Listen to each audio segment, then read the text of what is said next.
The anger in his eyes never changed. "You did well. I got lucky."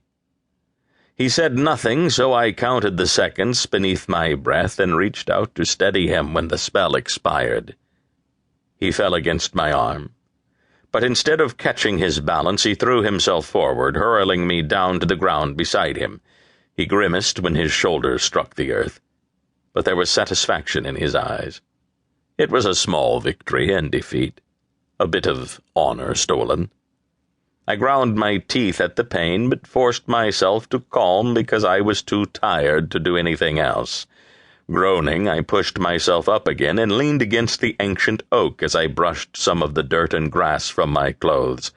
Mocking, Cooper said over his shoulder, "Sure. Good fight." After a moment, I stepped away from the tree, knelt and washed my face in the cold brook. I rested there for a moment before turning to scoop up my battered sword and carefully sheathing it. There were already soft footsteps on the turf as two of the others stepped forward to take their turn, so I moved quickly out of the sparring area. Cooper was sitting now among the other boys, gnawing a bit of dried venison and nodding at whatever they were talking about. Most of them were sitting on a rough-hewn wooden bench that Cooper's dad had made for us. Cooper was sitting on a large stone in front of it, which left me only a place on the grass. At Cooper's feet. I sighed and turned toward the road. Braun yelled to me, "Daven, where you going?" I answered him without looking. "Back to Gemenor's. I still need to water the flock before supper." I stopped, a cruel smile stealing across my lips. "Good luck against Kyle." They all laughed then, and I almost decided to stay and watch that fight. But I had 4 wins for the day, and those were points hard-earned. That was some honor. I was not about to give that up by sitting on the grass before them.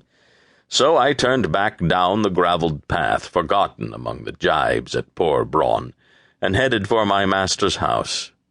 He was my master by choice, my employer, and I was a shepherd by choice, which still surprises some people. To me it was an opportunity to be free. I worked through the morning and afternoon out in the grassy hills of the luxurious Terai province. Every day I walked where the herds walked, watched over them, and chased off any predators or poachers, though both were few in this land. I had a room in my master's house, a place at his servant's table, and regular meals. More important by far, I had evenings off to practice the sword. It had taken months to teach the other village boys what I knew. Months more before any of us were good enough to practice with real weapons. But now we met almost daily. I taught them forms, and they taught me treachery. We duelled, sometimes, the careful and polite sport of the capital's nobility. But far more often we fought, a frightening blur of muscle and motion, of anger and desperation. All of it was governed by a little spell that I had brought with me, a child's enchantment, a referee and scorekeeper in the middle air. I had brought them together, and I dreamed that among that little group of boys I was king, or general, perhaps, of a ragged little army of miscreants. They did not know, especially Cooper, whose family had a name, but I considered myself their liege, and they respected me as no one else had in my whole life. At Gemenor's farm, I watered the sheep. It was heavy work, lugging bucket after bucket of water from well to trough, but it was work I did twice a day. The work of a shepherd is walking and carrying, and I had grown strong over years of it. The meal of a shepherd is a feast compared with that of a beggar boy in the capital, and I had grown soft on too many of them.